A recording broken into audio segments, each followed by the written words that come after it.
تو اللہ پاک ارشاد فرماتا ہے دل کا جو اندھا ہو جائے پھر اسے نبوت کی شان نظر آتی ہی نہیں ہے، اسے نبی کی پہچان ملتی ہی نہیں ہے۔ بھائی جو دل کا اندھا ہو جائے وہ کیسے پہچانے گا نبی کو؟ اقبال نے کہا تھا دل بینا بھی کر خدا سے طلب، آنکھ کا نور دل کا نور نہیں۔ اعوذ باللہ من الشیطان الرجیم، بسم اللہ الرحمن الرحیم۔ معزز خواتین و حضرات، عزیز طلبہ و طالبات، ڈیلی قرآن کلاس میں آپ سب کو خوش آمدید۔ امید کرتا ہوں آپ سب خیر و عافیت کے ساتھ ہوں گے۔ آج ہم پڑھیں گے سورۃ الاعراف، پارہ نمبر 8، آیت نمبر 64۔ لفظی ترجمہ سماعت کیجیے گا۔ فَكَذَّبُوهُ، پھر انہوں نے جھٹلایا نوح کو، فَأَنجَيْنَاهُ، تو ہم نے نجات دی ان کو، وَالَّذِينَ، اور وہ لوگ جو مَعَهُ، آپ کے ساتھ تھے، فِي الْفُلْكِ، کشتی میں، واو اور اغرقنا، ہم نے غرق کر دیا، الذین، ان کو جو کذبوا، جنہوں نے جھٹلایا، بآیاتنا، ہماری آیتوں کو، انہم، بے شک وہ، کانوا، تھے، قوماً، لوگ، عمین، دل کے اندھے۔ معزز ناظرین کرام، آیت مبارکہ کا ربط آیات یہ ہے، اللہ جل مجدہ نے گزشتہ آیات کے اندر حضرت نوح علیہ السلام کا جواب ارشاد فرمایا کہ حضرت نوح علیہ السلام نے اپنی قوم کو کیا جواب دیا۔ قوم کے سرداروں نے حضرت نوح علیہ السلام کو معاذ اللہ، استغفر اللہ، گمراہ قرار دیا۔ اس کے جواب میں حضرت نوح علیہ السلام نے ارشاد فرمایا کہ میں گمراہ نہیں ہوں، اور میں اللہ کی جانب سے بھیجا گیا رسول ہوں، اور میں تم تک اللہ کے پیغامات پہنچاتا ہوں اور تمہیں نصیحت کرتا ہوں، اور میں وہ کچھ جانتا ہوں جو تم نہیں جانتے۔ اسی طرح حضرت نوح علیہ السلام نے یہ بھی ارشاد فرمایا کہ تمہارا مغالطہ یہ ہے کہ ایک انسان کو نبوت کیوں سونپی گئی، تو اس کا جواب بھی آپ نے ارشاد فرمایا کہ یہ تمہارے اوپر اللہ تعالیٰ کی مہربانی ہے، اللہ تعالیٰ کا کرم ہے، اس کا فضل ہے کہ اس نے تمہاری آسانی اور سہولت کے لیے اور تبلیغ کے کام کو ممکن بنانے کے لیے، تفہیم کے کام کو آسان بنانے کے لیے اللہ تعالیٰ نے ایک انسان کو بطور نبی تمہاری طرف مبعوث فرمایا ہے۔ اب اس قوم کا رد عمل کیا تھا؟ قوم نوح کا۔ حضرت نوح علیہ السلام کی قوم نے کیا ری ایکشن دیا آپ کی تبلیغ پر اور آپ کے جواب پر؟ اللہ رب العالمین نے ارشاد فرمایا، فَكَذَّبُوهُ، پھر انہوں نے جھٹلا دیا نوح کو۔ حضرت نوح علیہ السلام 950 سال تک تبلیغ فرماتے رہے۔ یہ عرصہ چند سالوں پر مشتمل نہیں تھا، یہ عرصہ ایک طویل ترین زمانہ تھا، 9.5 صدیاں، ایک بہت طویل زمانہ، لمبا زمانہ، بہت لمبا عرصہ آپ تبلیغ فرماتے رہے، مگر انہوں نے کوئی توجہ نہ کی، انہوں نے سمجھنے کے لیے ذرہ برابر بھی غور، تفکر، تدبر سے کام نہ لیا، بلکہ ہر ممکن انہوں نے حضرت نوح علیہ السلام کی مخالفت کی۔ اللہ رب العالمین نے ارشاد فرمایا، فَأَنجَيْنَاهُ وَالَّذِينَ مَعَهُ فِي الْفُلْكِ، ہم نے نوح علیہ السلام کو اور جو لوگ کشتی میں آپ کے ساتھ تھے انہیں نجات عطا فرمائی۔ اب اگر آپ آیت کے اندر غور کریں گے تو آیت مبارکہ کے اندر عذاب کا ذکر ہے کہ عذاب آیا اور وہ قوم تباہ و برباد کر دی گئی، اس قوم کا صفحہ ہستی سے ٹوٹل خاتمہ کر دیا گیا۔ جب اللہ تعالیٰ نے اس قوم کے خاتمے کی بات کی، اس قوم پر عذاب کی بات کی، عذاب کی بات بعد میں کی، جنہیں نجات دی ان کی بات اللہ تعالیٰ نے پہلے ارشاد فرمائی۔ یہ ترتیب اللہ تعالیٰ نے قائم رکھی آیت کے اندر ہی۔ آپ اگر غور کریں، فَأَنجَيْنَاهُ وَالَّذِينَ مَعَهُ فِي الْفُلْكِ، یہ مضمون پہلے آیا، اور اس کے بعد اللہ تعالیٰ نے عذاب کی بات کی، فرمایا وَأَغْرَقْنَا الَّذِينَ كَذَّبُوا بِآيَاتِنَا، اور ہم نے غرق کر دیا انہیں جنہوں نے ہماری آیتوں کو جھٹلایا۔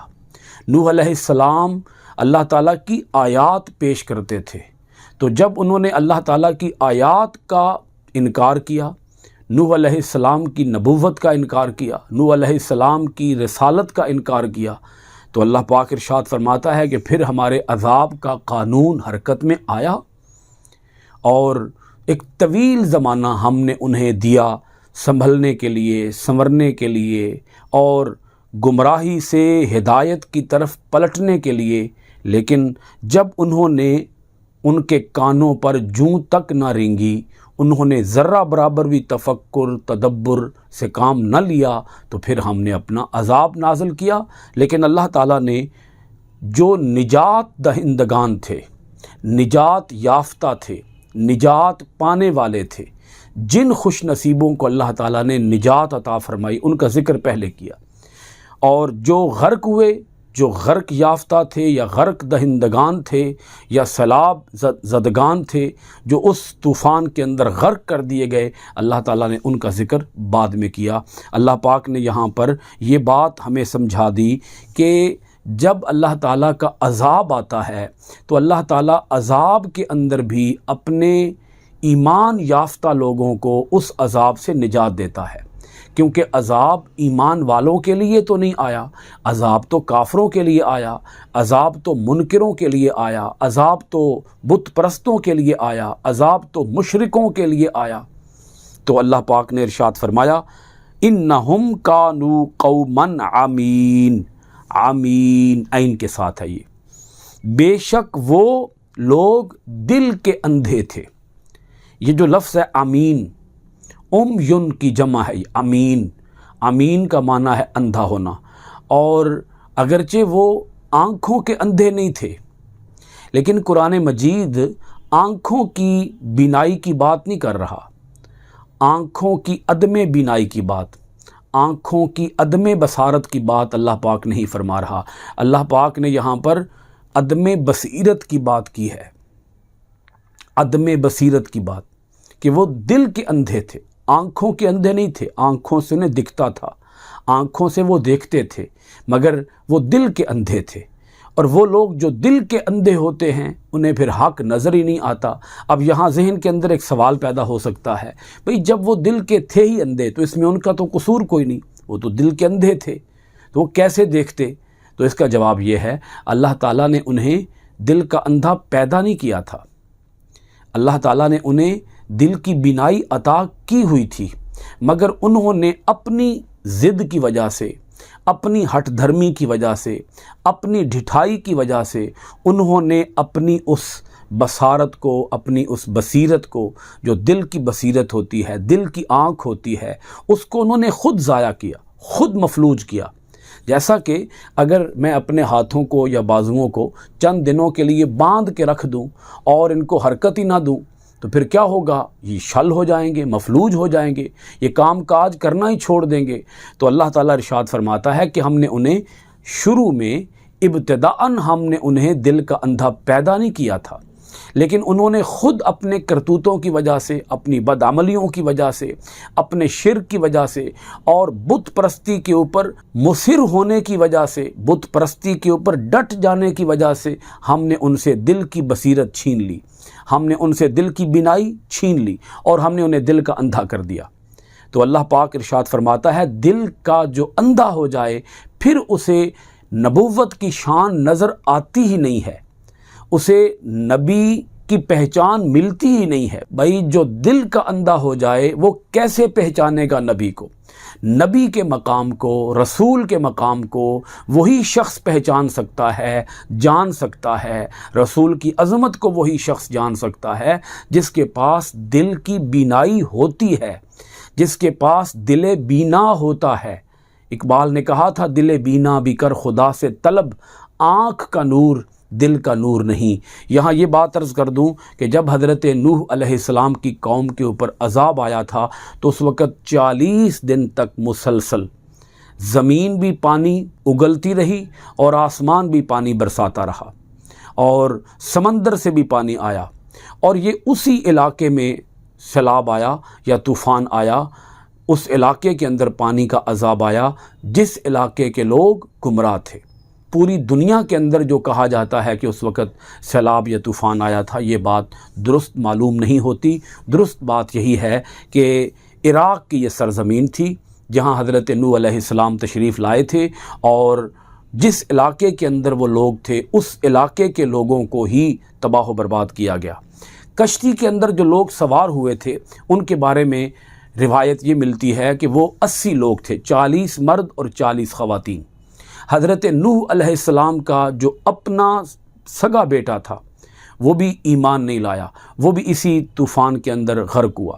چونکہ وہ حضرت نوح علیہ السلام پر ایمان نہ لایا، اس لیے اللہ پاک نے ارشاد فرمایا کہ وہ آپ کا بیٹا ہی نہیں ہے۔ یہاں جو لفظ آیا ہے وہ لفظ بھی بڑا قابل غور ہے، والذین معہ، اور جو لوگ آپ کے ساتھ تھے۔ آپ کے ساتھ تھے کا مطلب کیا ہے؟ جو آپ کے پیروکار تھے، جنہوں نے ایمان کو قبول کیا، جنہوں نے حق کو قبول کیا۔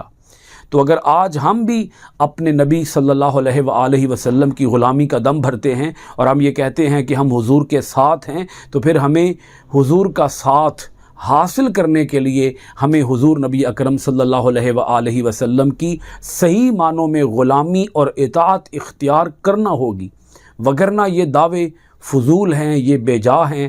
اگر کوئی سگا بیٹا بھی ہو اور اطاعت نہ کرتا ہو، پیغمبر کی اطاعت نہ کرتا ہو، حق کو قبول نہ کرتا ہو، تو اسے سگا بیٹا ہونا بھی کوئی فائدہ نہیں دے گا۔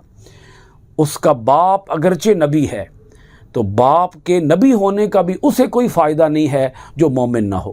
مگر اس سے یہ مضمون بھی اخذ نہیں ہوتا کہ اگر کوئی مسلمان ہو تو اسے بھی فائدہ نہیں ہوگا، نہیں، یہ بات غلط ہوگی۔ درست بات یہ ہے کہ جو نبی کا پیروکار ہے، رشتہ ہو یا رشتہ نہ ہو، یعنی خون کا رشتہ ہو یا خون کا رشتہ نہ ہو، جو نبی کا پیروکار ہے اسے نبی کی نسبت، نبی کی غلامی کام آئے گی، فائدہ پہنچائے گی۔ وہ اللہ کے عذاب سے محفوظ رہے گا، وہ اللہ تعالیٰ کے عذاب سے بچا رہے گا۔